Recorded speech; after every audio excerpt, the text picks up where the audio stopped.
هاي.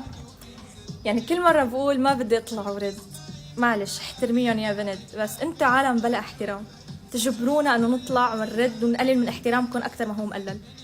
فخلينا نبلش نقلل باحترام هذا اختيار الجن الحج. نشوف شو عم يحكي. قبل كل شيء خلينا نتعرف على الحج هون. والله ذكرني بطور الجنة صراحة. اي لا فشر فشر. شو بك عمو؟ ليش هيك انحمقت لما سمعت باسم الشامي؟ شو بك كأنه قلت لك قتيل؟ شو في؟ انا ما بحبه. ليه؟ ما بكرهه كمان، بس والله اغاني حلوه بتهوي.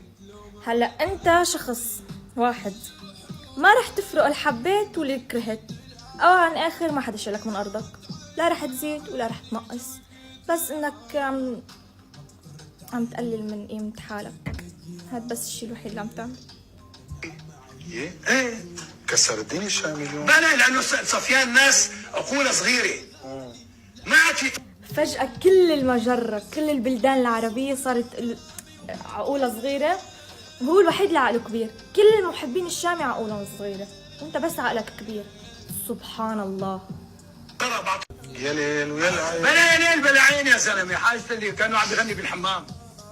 احا بدنا نهدي عمو. ما شاء الله شو هالاخلاق هاي؟ بعدين من اي متى الواحد بغني بالحمام؟ حرام. انا عموج ما بعرف حرام الغنى بالحمام. انت بتغني بالحمام يعني؟ عموج ما فهمت منك. اختلف كثير. انت لما كان صباح فخري يغني في ناس عمالقه كانوا عم ايه قبل كان في صباح فخري وهلا في الشامي. كل جيل بيطلع معه فنان، هاي بدك تعرفها. والحمد لله انه انت ما طلعت مع ولا جيل هيك يعني قدرك واحترمك. يلا بتضحكوني عليكم. كمل. يعني شو يا ليل العين؟ شو يا عين اللي بدي.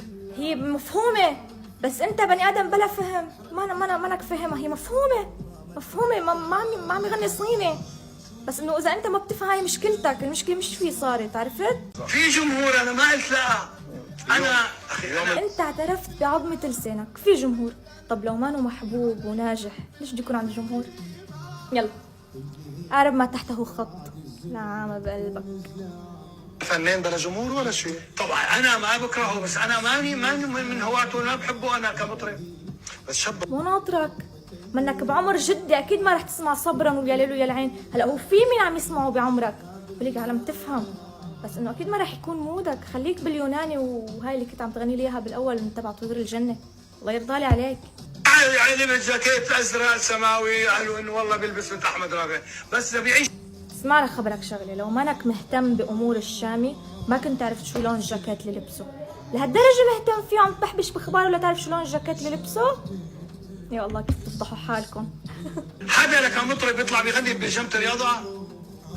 ما هي بيجامة الرياضة، بس بدك تمارس رياضتك المفضلة بدك تلبس بيجامة الرياضة، وهو رياضته المفضلة شو؟ الغنى. فلبسها تيكون مرتاح. مالك انت شو لبست ليه؟ يعني انت عم تحكي عن اللبس، ان شاء الله مفكر لبسك احلى. يعني انت اذا بتغير اللون الاحمر والاسود بتصير بقرة حرفيا. مالك مين عم يحكي؟ انت بس شوف لي مين عم يحكي. اختلف الذوق. بيجامه رياضه. ايه شو الحكي؟ شو هالحكي يا بيجامه لطيف؟ رياضه، بكره بدي اغني بالشورت. بس انت ليش انت عندك صوت تغني بالاول؟ لا تعرف اذا بدك تغني بالشورت او بدك تغني ببدلة عرس؟ ليش انت عندك صوت تغني فيه بالاول؟ انا مالي على شيء حبيبي. طاد ازياء. بيوم وليله ما بيصير يلبس الوان فاقعه، ما بيبان. لك ما هو اشقر. هو اشقر يعني اذا لبس الوان فاقعه رح تلبق له. انت اللي ما لازم تلبس الوان فاقعه لانك بتبين. ما بدي اتمسخر خليت الله. لما شركه لبنانيه تبنته بلش يعرف يشتغل، اما اول لا كان دجلي بدجتك العافيه. طيب اول شيء الشامي طلع وقاله انا ما عندي اداره اعمال، انا عندي فريق بيساعدني. بما انك عم تبحبش اخباره فبحبش مزبوط لتعرف شو الموضوع.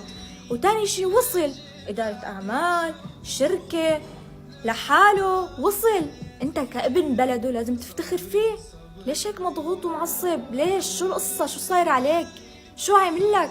لك تعال خبرنا شو القصه. بركي بنلاقي حل، بركي بتصير حدا من الحمادات بتفوت معنا بتنضب بالفريق، بركي بتصير تغني يا ليل يا العين. بتعرف شو هو الطرب؟ الشركه اللبنانيه إلها الفضل انها قدرت تصنع منه. تعمل ايه والشامي ما نكر هالفضل، طلع وقال وحط علم لبنان على راسه من فوق بالحفله تبع لبنان اخر حفله. هو ما نكر هذا الشيء، شايفه مثلك بينكر؟ ما انت نكر ابن بلدك وقاعد عم تحكي عليه. شايف الشامي مثلك لحتى يطلع وينكر الفضل؟ نعمة انا يمكن طولت عليكم بهالفيديو بس هو كتير بيلعي ولازم نرد صراحة. وتاني شيء انا ما حكيت يمكن شيء غلط على ما اظن، حكيت لي لازم تستحقوا يا، لانه قبل بمرة طلعت وحكيت انه ما بيستاهل الجائزة. مين انت رح تطلع وتقول اذا بيستاهل الجائزة او ما بيستاهلها؟ بيستاهلها واخدها. بس انت يمكن حكيت هيك لانك مو انت اللي اخذت الجائزة، صار لك مدري قديش بتمثل وما قدرت تاخذ الجائزة.